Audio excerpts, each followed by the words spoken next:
আগে যেমন ছিল সেরকম যেন না হয়, সেই ভূমিকা আমাদেরকে সকলকে রাখতে হবে। তো পরিবেশের সাথে গণতন্ত্রের একটা সম্পর্ক আছে। আপনার পরিবেশ অন্য কেউ এসে পরিষ্কার করে দিয়ে যাবে না, এখানে আপনাকে একটা ভূমিকা নিতে হবে। দেখেন, বাংলাদেশে যত সফল পরিবেশ আন্দোলন হয়েছে, সব সফল পরিবেশ আন্দোলন বড়গুলো, সেগুলো কিন্তু মানুষের আন্দোলনে হয়েছে। যেমন উন্মুক্ত পদ্ধতিতে কয়লা তোলা যাবে না, ফুলবাড়ির মানুষ সেখানে দাঁড়িয়ে গেছে, সেই আন্দোলন সফল হয়েছে। আড়িয়াল বিলে বিমানবন্দর স্থাপন করা যাবে না, এলাকার মানুষ দাঁড়িয়ে গেছে, সেই আন্দোলন সফল হয়েছে। আপনি সাদা পাথর নিয়ে দেখেন, এই সাদা পাথর নিয়ে আমরাই মামলা করেছি, মামলা করে প্রায় 4 বছর বন্ধ রেখেছিলাম পাথর উত্তোলন। শুধুমাত্র মামলার আদেশ নিয়ে, রায় নিয়ে পাথর উত্তোলন বন্ধ করা যায়নি। এই জন্য দফায় দফায় সরকারের সাথে বসতে হয়েছে, চিঠি লিখতে হয়েছে। তখন আমি একটা এনজিওতে কাজ করতাম, ফিরে গিয়েও আবার এনজিওতে কাজ করব। 4 বছর মতো বন্ধ ছিল, তারপরে আবার যখন চালু হলো, আবার সেটা, এবং আমরা 2 জন উপদেষ্টা সেখানে গেলাম। যাওয়ার পরে পাথর ব্যবসায়ীরা আমাদের গাড়ি ঘেরাও করে রাখলো, গরম গরম স্লোগান দিল। তারপরে যখন এই সাদা পাথর তোলার বিরুদ্ধে যে রাজনৈতিক দুর্বৃত্তায়ন, সেটার চিত্র জনগণের সামনে আসলো এবং জনগণ বিক্ষোভ প্রকাশ করলো, আজকে কিন্তু ওই 7টা জায়গা থেকে পাথর তোলা বন্ধ হয়ে গেছে। এবং এইখানে জনগণকেই ফুল ক্রেডিট দিতে হবে যে তারা এই আবেদনটা, এই বিক্ষোভটা, এই জনমতের চাপটা তৈরি করতে পেরেছে। এখন পলিথিন শপিং ব্যাগ নিয়ে আমাকে প্রশ্ন করার আগে আমি আমার মতো অভিযান করে যাচ্ছি। আপনারা দেখেছেন যে আমাদের কর্মকর্তা চকবাজারে যেখানে পলিথিন ব্যাগ বানায়, সেখানে গিয়ে ওটা বন্ধ করতে গিয়ে তাকে মেরে তার নাক ফাটিয়ে দিয়েছে, তার এমনকি অপারেশন পর্যন্ত করতে হয়েছে। এইটা কি ধরনের একটা সমাজ আমরা গড়লাম, যেখানে সরকার বলবে উৎপাদন করা যাবে না। সরকার কবে বলেছে বলেন? 2002 সালে। আজকে আমি কত সালে আছি?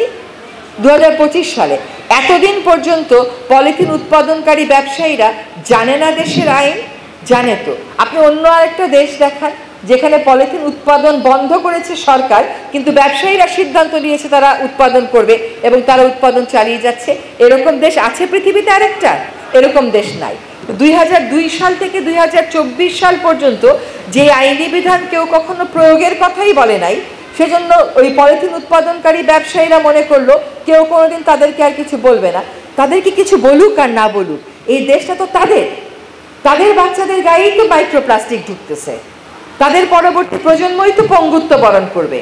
তো সেইখানে কেন একজন সরকারি কর্মকর্তার নাক ফাটিয়ে দেওয়া হয়? এখন র্যাব একটা গুরুত্বপূর্ণ ভূমিকা পালন করছে, তারা মার্কেট মনিটরিংও শুরু করে দিচ্ছে। কিন্তু আমার কথা হলো যে যেটা আইনে নিষিদ্ধ, এটা শিক্ষিত পলিথিন ব্যবসায়ীদেরকে আমাদের আইন প্রয়োগের মাধ্যমে বুঝাইতে হবে কেন?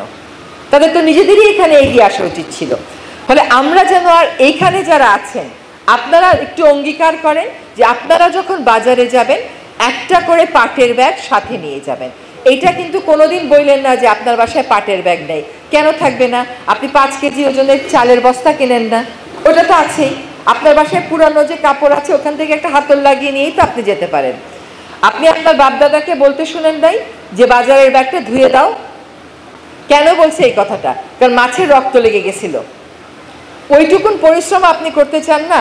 আপনি কাঁচামরিচটা একটা প্যাকেটে আনতে চান, টমেটোটা একটা প্যাকেটে আনতে চান, ওই প্যাকেটে আপনার কোনো কাজেও লাগে না, ওটা আপনি ফেলে দেন।